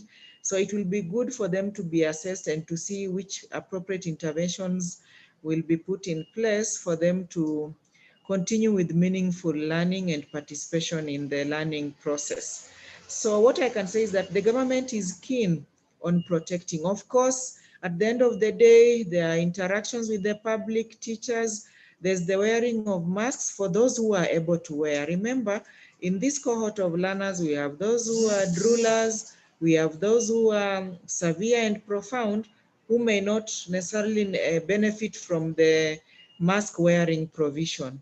However, the teachers will be careful to do a lot of sanitizing of the surfaces, classrooms, and even insisting on hand washing. It is a challenge, and it's both a challenge and a learning process for all of us. So we really need to do a lot of research, a lot of reports. I am happy with the KISE report. When I read it, I was able to see views coming from parents and teachers on what COVID-19 has done and the kind of measures we can put in place to make sure that we are safe and that learning continues. So I don't want to say so much. The education of our learners entails a multidisciplinary team.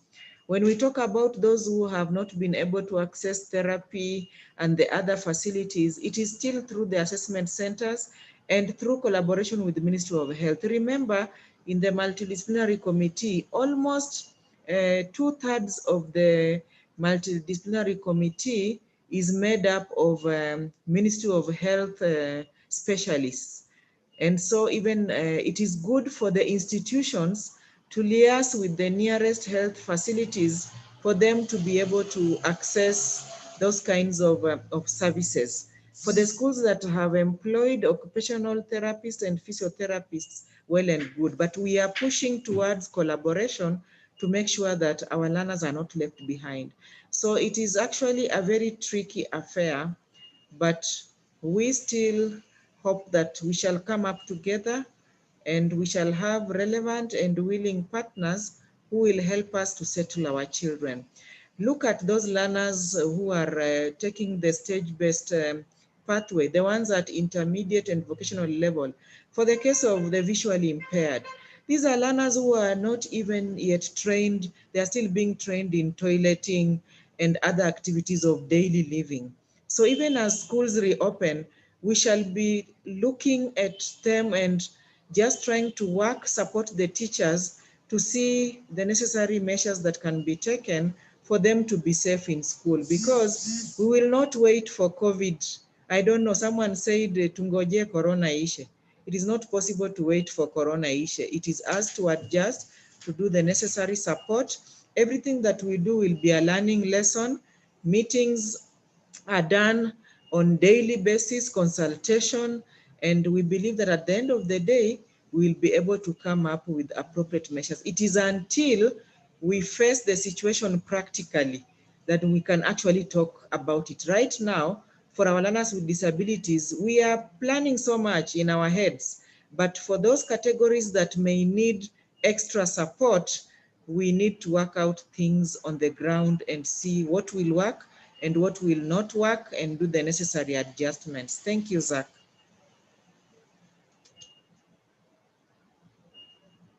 Yes, Zach? Wow, thank you a lot for shedding lots of light in perception, in perspective. According to the Ministry of Education, we are very grateful also that all of us were able to come in. I'm grateful. I also saw a text message from Martha Mercy, requesting to, leave and join another meeting. So I would really love to say we are very grateful to have you, Madam Sheila, and even Alex from the National Council. I mean, we gave you very short notices, but you ended up making it for this meeting. We are really, really, really grateful. But then we have one of us who did win an award, and on the area of special needs in education, this is inclusive education, Mr. Muzungu. I don't know if he's still online. Mr. Sebastian, are you still with us?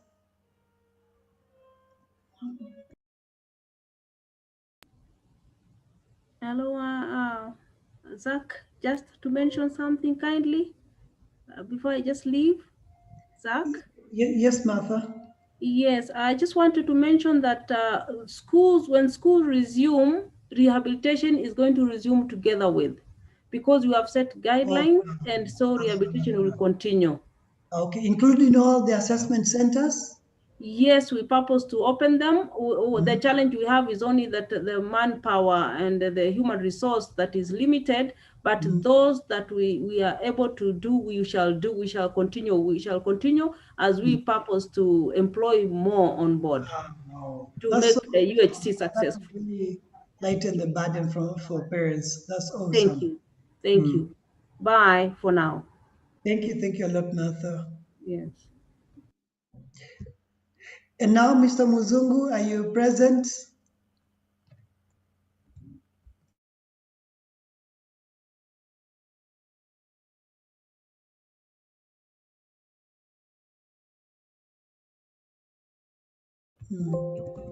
It seems that he's no longer connected. Probably maybe he lost his connectivity, but then it's okay.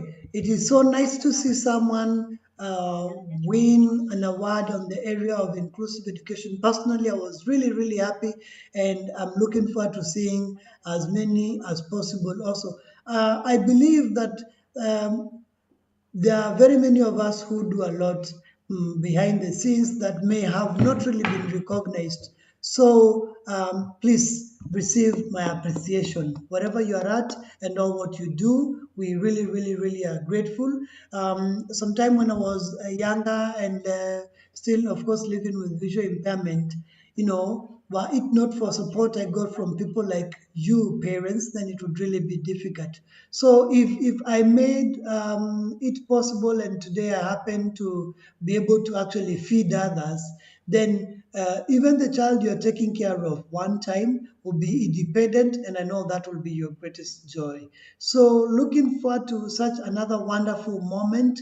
I would love to have a closing prayer, but just before we have a closing prayer, maybe we can have Madam Lydia Chege say the last word, maybe on behalf of us all again and the management, Kenya Institute Special Education, and then we can have Madam Kilome help us close with a word of prayer. Otherwise, from me, I'm very grateful. Thank you a lot for joining. Thank you so much, Zachary. I think everybody, we appreciate that Zachary has done such a marvelous job. He's been a wonderful host. We are very, very grateful to the partners that have joined us from Ministry of Health, from Ministry of Education, from the National Council, that is basically Ministry of Labor and Social Protection. We are very, very grateful. This is a work we cannot walk alone. This is a work we need the parents to come in. I would also like to thank people like Penina who are working with their county governments to make big changes. Penina, we are coming to UG to help you complete the dream. Welcome. Thank you. For those who are also not aware, we've been running Kenya Sign Language classes together with the National Council. This is a partnership to make sure that some of our parents, some of our teachers, some of the personnel who serve in hospitals, the police officers, and other people who are especially who provide great service to the population, the common mwananchi, the social workers, that they are able to be well versed in the use of Kenya Sign Language, so that we reduce this idea of people interpreting mediators, because sometimes, like when you want to see a doctor, you'd like your confidentiality maintained. And yesterday I was in Kitale, and I was so happy to see the doctors in the house. And when we were asking them, what is the motivation for your training? They said, it's because I would like to maintain confidentiality between me and my client.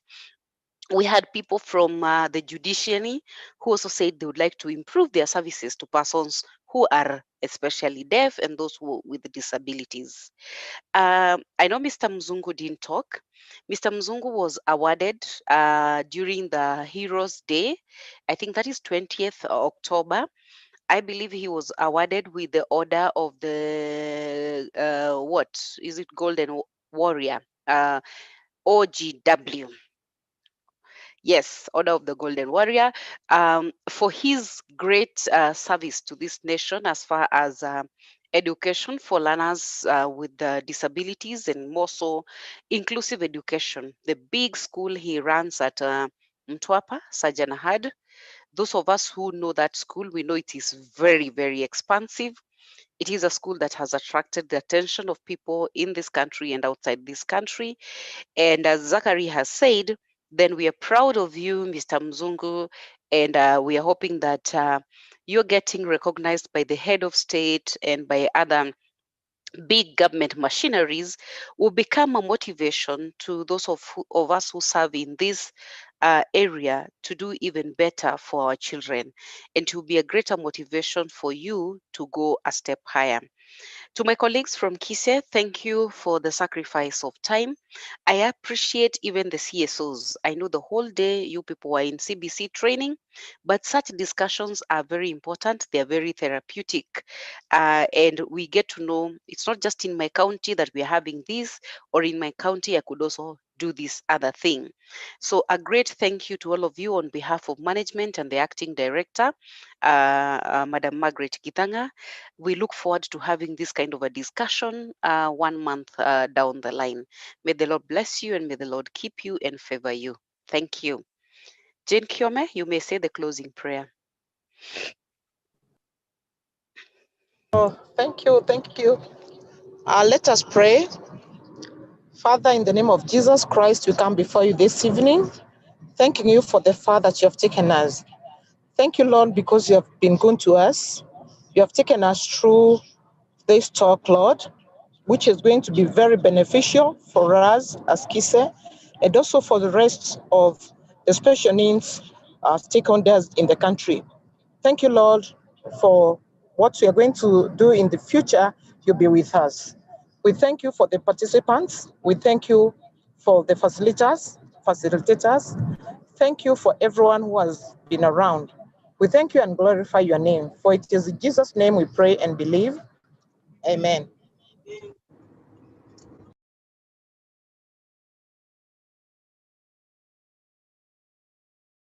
Thank you so much.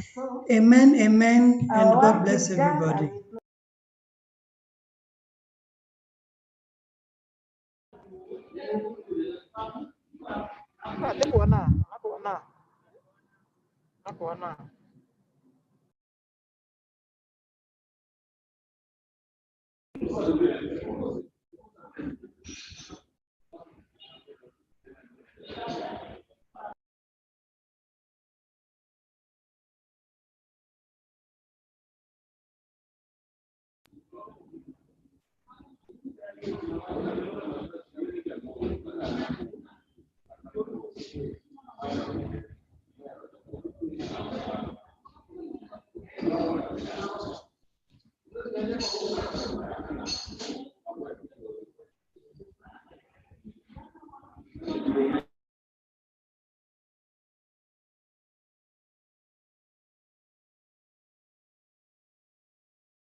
Hey.